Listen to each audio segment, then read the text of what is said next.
오늘은 주님의 임재 앞에서라는 제목을 가지고 함께 말씀을 나누고자 합니다.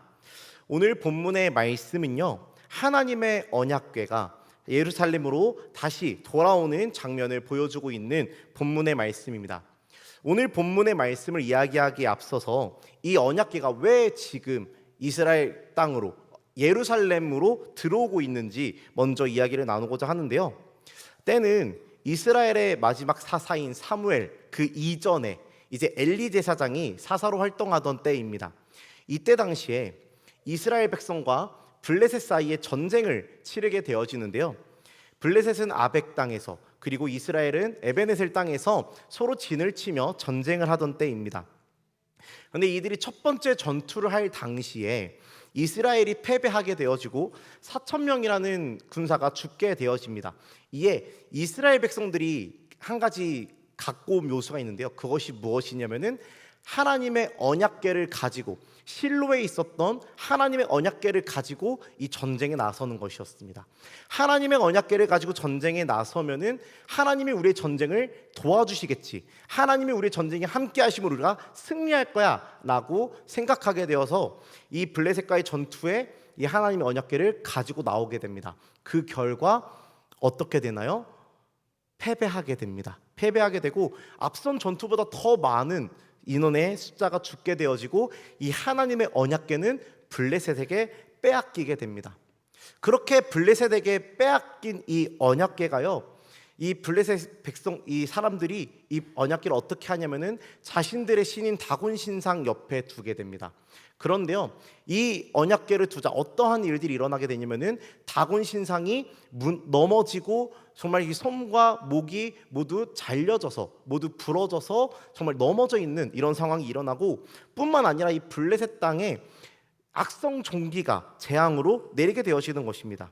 이에 이 블레셋 백성들은 이곳을, 이 하나님의 언약궤를 이곳으로 옮겨보고 저곳으로 옮겨봤는데 계속해서 그 옮기는 곳마다 하나님의 재앙이 내리니까 이 언약궤를 수레에 실어서 벳세메스로 보내게 됩니다. 이 언약궤는 이 이스라엘 땅 벳세메스를 거쳐서 기럇 여아림, 이제 아비나답의 집에 머물게 되어지는데요. 그곳에서 이 언약궤가 수십 년 동안 머물게 됩니다. 이 언약궤가 이 아비나답의 집에서 수십 년 동안 머물면서 사무엘을 지나 사울을 왕을 지나 이제 다윗의 때까지 오게 된 것입니다. 그렇게 긴 시간 동안에 이 기럇 여아림 땅에서 하나님의 언약궤가 머물면서 예루살렘 땅으로 돌아오지 못하고 있었던 상황인 것입니다. 그렇게 언약궤가 수십 년 동안 기럇 여아림 땅에 머물고 드디어 다윗이 왕이 되었을 때, 다윗이 어느 정도 이 이스라엘 나라가 안정이 되자 무슨 생각을 하냐면은 이 하나님의 언약궤를 예루살렘으로 옮겨오자, 이 언약궤를 다시 예루살렘 땅, 정말 이 다윗성이 있는 이 예루살렘 땅, 정말 이곳에 성소를 그 성막을 지어서 정말 하나님의 언약궤를 모시자 하는 생각을 하게 되는 것입니다. 하나님의 임재를 상징하였던 이 언약궤를 자신이 머물고 있었던 이 예루살렘에서 모시고 싶었던 것이 이 다윗의 생각이었던 것입니다. 그래서 이 다윗은요, 사람들을 모아서 이 기럇 여아림 아비나답의 집에서 언약궤를 모셔오고자 하는데요, 그렇게 1차로 이 언약궤를 모셔오고자 합니다. 그런데 여기서 다윗이 한 가지 실수를 하게 되는데요, 민수기 말씀을 보면은 이 언약궤를 옮길 때 어떻게 옮겨야 되냐면은 고핫 자손들이 자신들의 어깨에 메어서 옮겨야 된다라고 말씀해서 이야기하고 있습니다. 그런데 이 다윗이 어떻게 하냐면은 이 하나님의 언약궤를 수레에 실어서 옮기게 됩니다.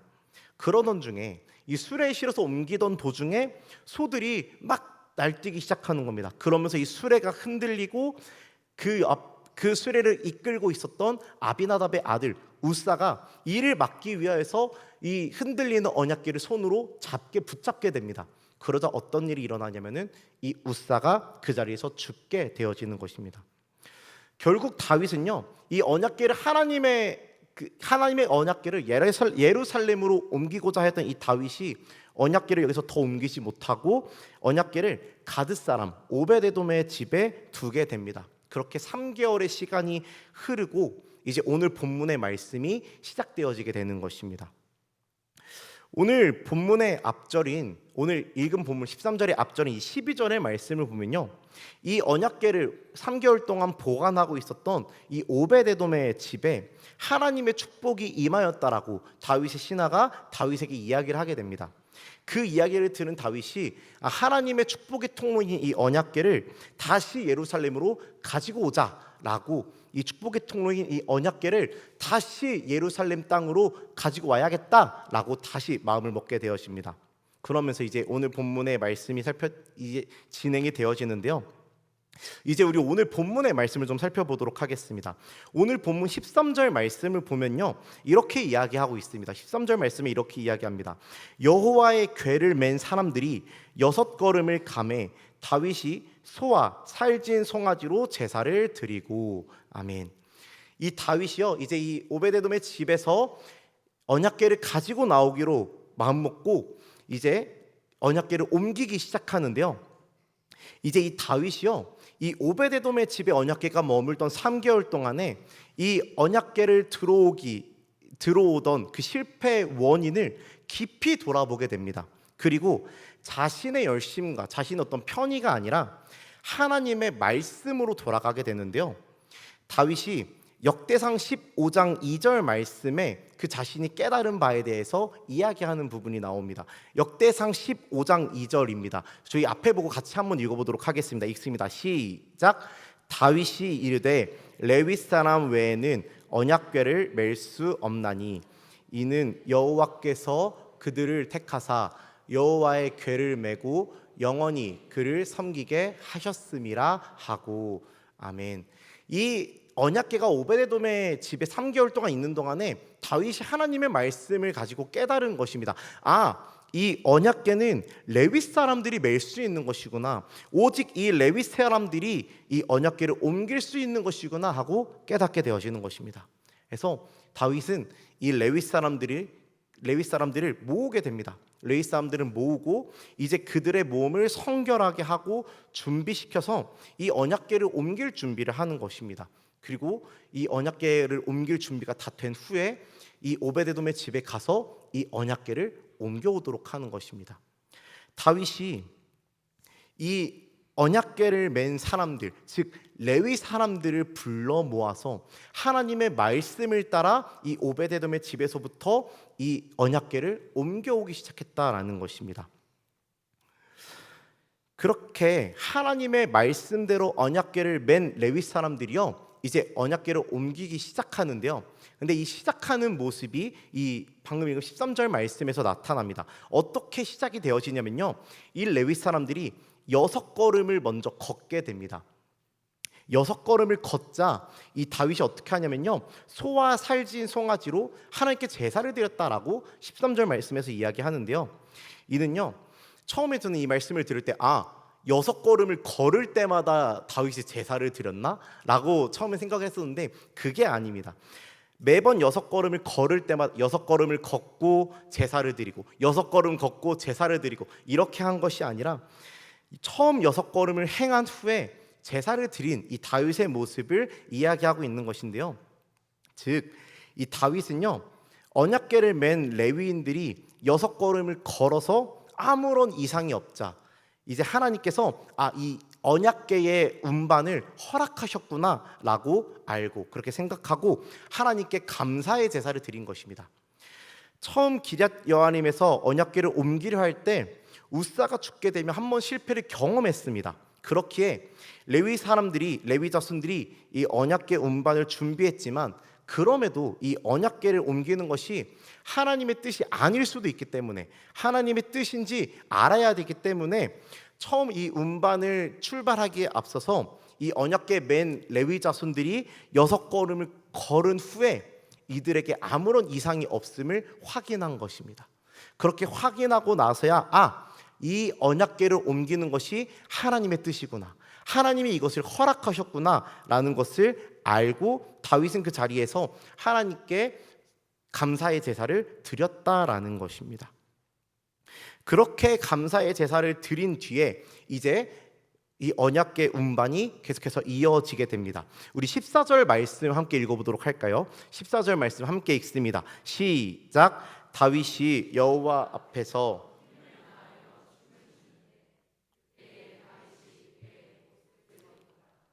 아멘. 이제 이 언약궤가요 예루살렘으로 이동하고 있습니다. 이 예루살렘으로 이동하는 중에요. 이 다윗이 어떻게 하냐면요. 이 다윗이 여호와 앞에서 힘을 다하여 춤을 춥니다. 이때 먼저 우리가 살펴보고자 하는 것은요. 다윗이 입고 있던 옷을 좀 살펴보고자 하는데요. 이때 다윗이 입고 있었던 옷이 무엇이냐? 바로 베에봇이라고 이야기하고 있습니다. 이 에봇은요. 본래 제사장이 직무를 수행할 때 입던 옷입니다. 그런데요. 꼭 제사장이 아니더라도 특별한 그 종교 의식을 참여할 때 입었던 예복으로 이 에봇을 볼 수 있는데요. 즉 다윗은요. 다윗이 에봇을 입고 있었다라는 것은 원래 다윗은 왕이기 때문에 왕의 예복을 입고 있어야 됩니다. 왕복을 입고 있어야 되는 것이 이 다윗의 모습입니다. 그런데 그 왕의 옷을 벗어버리고 하나님을 예배하기 위한 옷으로 입었다라는 것을 이야기하고 있는 것입니다.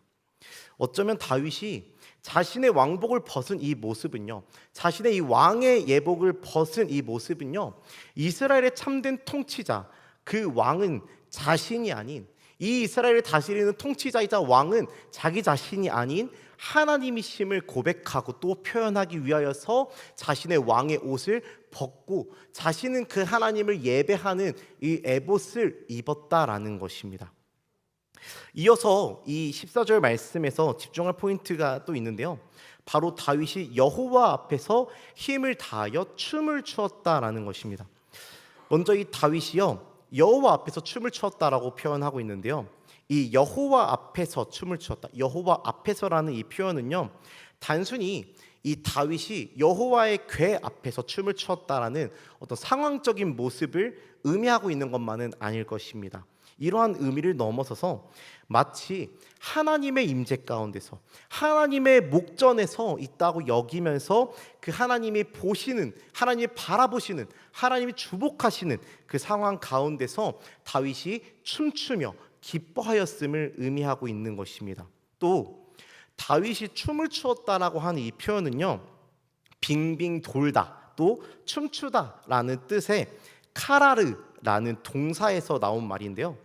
이 말의 의미를 풀어서 살펴보면요, 한번 그냥 빙빙 돌며 춤추고 멈추었다라는 이런 뜻이 아닙니다. 이 다윗이 빙글빙글 돌면서 또 춤을 추면서 기뻐하고 있음을, 지금 하고 있는 그 모습을 이 말씀에서 이야기하고 있다라는 것입니다. 뿐만 아니라요, 이러한 이 언약궤가 들어올 때 이 춤을 추는 이러한 모습은요, 그 당시의 백성들이 새로운 왕이 즉위하였을 때 그 왕을 환영하는 표현으로 행하였던 것이 바로 이 춤추는 모습이라고 합니다. 즉 앞서 이 의복에 대하여서 이야기하면서 제가 말씀드린 바와 같이 이 다윗은 진정한 통치자 대신, 참된 왕이 대신 그 하나님의 임재가 예루살렘 가운데 돌아오는 모습을 보면서 그 하나님의 임재를 기뻐하는 백성의 모습으로, 그 왕을 환영하는 백성의 모습으로 그 하나님 앞에서 춤을 추었다라는 것입니다. 다윗은요, 자신이 그 이스라엘의 왕임에도 불구하고 자신의 직위와 어떤 권세를 모두 내려놓고 자신의 삶의 진정한 왕 되시는, 그리고 그 나라의 진정한 통치자 되시는 하나님의 임재를 기뻐하며 춤추었음을 우리가 볼 수 있다는 것입니다. 우리가 더불어서 이 다윗이 춤추었던 모습을 우리가 가지고 또 이 다윗이 어떻게 하나님을 환영하였는지, 하나님을 기뻐하였는지 볼 수 있는데요.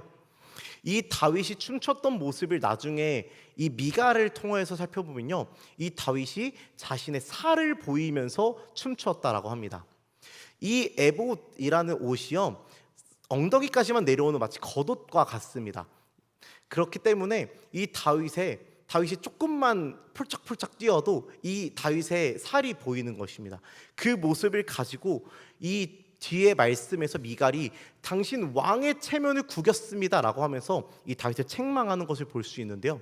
이처럼 다윗은요, 자신의 체면을 생각하지 않고 자신의 왕이라는 이 체면을 생각하지 않고 정말 이 언약궤가 들어오는 것을 보면서 막 기뻐하고 춤추면서 환영했다라는 것을 알 수 있는 것입니다.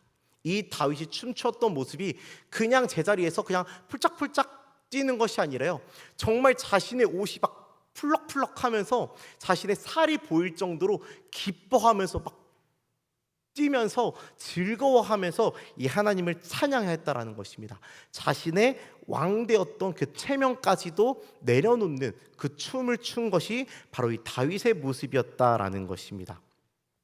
이를 종합해서 생각해 보면요, 다윗은 언약궤가 예루살렘으로 들어올 때 자신이 가진 모든 것을 벗어 던졌다라는 것입니다.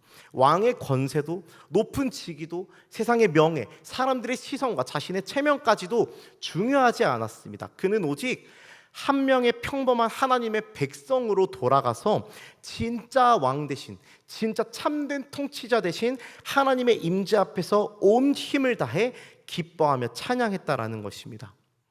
그는요, 이 언약궤를 가지고 들어오면서 왕으로서 한 업적을 등에 지고 행차하는 왕이 아니었습니다.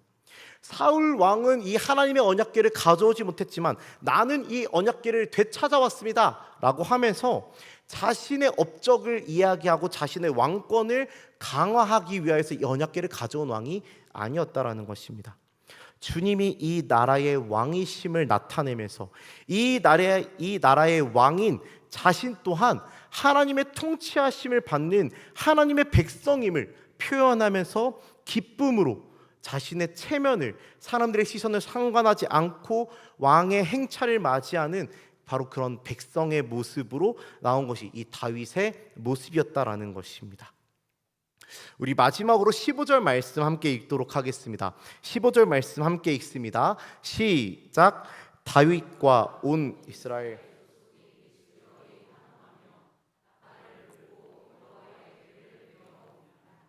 아멘. 이 하나님의 언약궤를 맞이하는 다윗의 이 기뻐하고 즐거워하는 모습 뒤로요, 어떠한 모습이 그려지냐면은 이스라엘 족속이 하나님의 임재, 하나님의 언약궤가 돌아옴으로 말미암아 즐거워하고 환호하며 나팔을 불고 기뻐 소리치는 그런 축제의 모습이 다윗 뒤로 비춰지는 것입니다. 하나님의 임재가요, 다윗 한 사람의 기쁨으로 끝나지 않습니다. 다윗 한 사람의 즐거움으로 끝나지 않습니다. 이 하나님의 임재가 돌아오는 이 기쁨이요, 다윗으로부터 시작하여져서 바로 이 이스라엘 온 백성에게 전파되어지는 모습이 이 15절 말씀에서 그려지는 것입니다. 이 하나님의 임재로 말미암아 기뻐함이 한 사람으로부터 시작되어져서 그 온 백성에게 흘러가고 있는 모습이다라는 것입니다. 오늘의 말씀을 정리하겠습니다. 오늘의 말씀에서는요, 하나님의 임재, 하나님의 언약궤를 맞이하는 그 다윗의 모습을 보여주고 있습니다. 이 하나님의 임재 앞에서, 이 주님의 임재 앞에서 다윗의 모습은 어떠했나요? 저는요, 이를 가지고 세 가지의 모습으로 좀 정리하여 이야기하고자 합니다. 첫 번째로는요, 이 다윗은 하나님의 언약궤를 예루살렘으로 옮기기 위해 처음 행했던 자신의 방식과 열심을 내려놓고 하나님의 말씀으로 돌아가는 자였습니다. 언약궤를 수레로 끌어오던 자신의 무지함과 자신의 어떤 편의와 자신의 생각을 내려놓고 하나님의 말씀에 무엇이라 기록되었는지 이를 찾아 깨달아 알고 그냥 아는 것으로 끝난 것이 아니라요, 이 말씀대로 순종함으로 행하는 자가 바로 이 다윗이었다라는 것입니다. 이 방법이 결코 쉬운 것이 아니었습니다. 사람이 언약궤를 들고 정말 그 먼 거리를 걸어온다라는 것은요, 어쩌면 미련해 보일 수도 있는 방법이고 참 비효율적인 모습처럼 보여지기도 합니다. 쉽지 않은 방법입니다. 그런데 이 하나님의 말씀대로 행함으로 말미암아 그렇게 행하였을 때 하나님의 언약궤를 예루살렘으로 옮길 수 있었습니다. 사랑하는 성도 여러분, 하나님의 언약궤가 예루살렘으로 들어오듯이, 하나님의 임재가 예루살렘 땅으로 돌아오듯이 하나님의 임재가 우리의 삶 가운데 임하시기 위하여서요, 우리에게 먼저 필요한 것은 무엇이냐면은 우리가 하나님의 말씀으로 돌아가는 것입니다. 하나님의 말씀을 읽고 듣고 깨달아 알고 그것으로 끝나는 것이 아니라요, 그 말씀에 우리가 순종함으로 반응하였을 때, 그 말씀이 나의 생각과 너무 다를지라도, 비효율적으로 보일지라도 우리가 그 말씀에 순종하였을 때 하나님의 임재가 우리의 삶 가운데 경험되어질 수 있다라는 것입니다. 그렇게 날마다 하나님의 말씀을 읽고 듣고 깨달아 알며 순종함으로 따라가는 우리 모든 성도님들이 되시기를 간절히 소망합니다. 두 번째로요, 이 다윗은요, 언약궤를 맞이할 때 그 하나님의 임재 앞에서 자신의 왕의 의복을 벗었습니다. 하나님이라는 참된 왕, 이스라엘의 참된 통치자 앞에서요, 자신의 왕이라는 이 신분을 내려두었습니다. 하나님이 이스라엘의 통치자이심을 겸손히 고백하는 다윗의 표현이었습니다. 자신이 이스라엘을 다스리는 왕이 아니라 오직 하나님만이 이스라엘을 다스리는 통치자이심을 겸손히 고백하는 다윗의 표현이었다라는 것입니다. 사랑하는 성도 여러분, 우리의 삶에서도 이처럼 하나님의 주인 되심을 인정하는 그런 고백이 나타나기를 간절히 소망합니다. 내가 입고 있는 주인의 옷을 벗어버리기를 소망합니다. 내가 살아가고 있는 나의 삶의 주인이 누구입니까? 우리는 나라고 착각하기 쉽습니다. 내가 살아가고 내가 계획하고 내가 누리는 삶이라고 생각하기 너무나도 쉽습니다. 하지만요, 이제는 내 삶의 주인이 나라는 이 주인의 옷을 벗어버리고 하나님을 주인으로 모시며 하나님을 주인으로 고백하며 하나님을 주인으로서 살아가는 그런 삶을 살아가시기를 소망합니다. 내 삶의 주인, 내 삶의 통치자는 오직 하나님이시며 나는 그의 백성임을 고백하고 그렇게 하나님의 통치하심을 따라 살아가는 우리 모든 성도님들이 되시기를 간절히 소망합니다. 마지막으로요, 이 다윗은요, 하나님 앞에서 사람의 시선과 체면을 의식하지 않았습니다. 왕으로서 모든 백성들에게 주목받는 위치였을 것입니다. 누군가는요, 이 언약궤가 들어오는 것을 바라보기보다는 이 다윗 왕을 주목하여 바라보는 이 다윗 왕이 어쩌면 팬이라고 할 수 있는 사람들도 있었을 것입니다. 그럼에도 이 다윗은요, 그 누구의 시선도 상관하지 않고 자신의 왕이라는 이 체면을 상관하지 않고 자신의 몸이 드러나기까지 어린아이와 같이 빙글빙글 돌면서 춤추면서 기뻐 뛰면서 하나님을 찬양하는 자였습니다.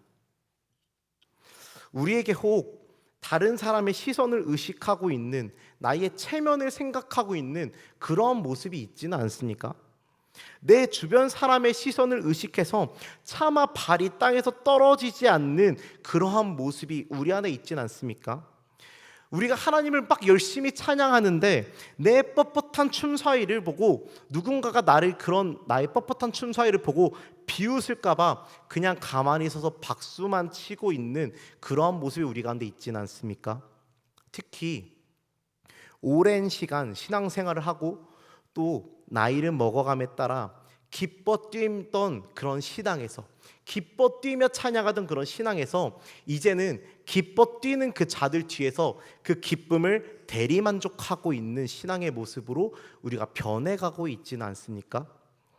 사랑하는 성도 여러분, 다윗과 같이 다른 사람의 시선과 체면을 상관하지 않고 주님이 주시는 기쁨, 주님의 그 임재 앞에서 경험하는 그 기쁨을 온전히 누리는 모든 성도님들이 되시기를 간절히 소망합니다.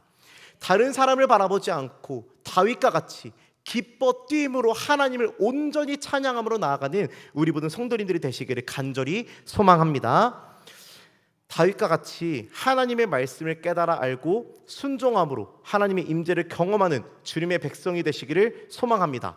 그리고 자신의 삶의 주인의 옷을 벗어버리고 하나님께 자신의 삶을 내어드리는 성도님들이 되시기를 소망합니다. 그리고 마지막으로 주님의 임재 앞에서 자신의 모든 체면을 상관하지 않고 주님 주시는 기쁨을 온전히 누리며 다윗처럼 기뻐하고 춤추며 하나님을 찬양하는 우리 모든 성도님들의 삶이 되시기를 주님의 이름으로 간절히 소망하고 축복합니다.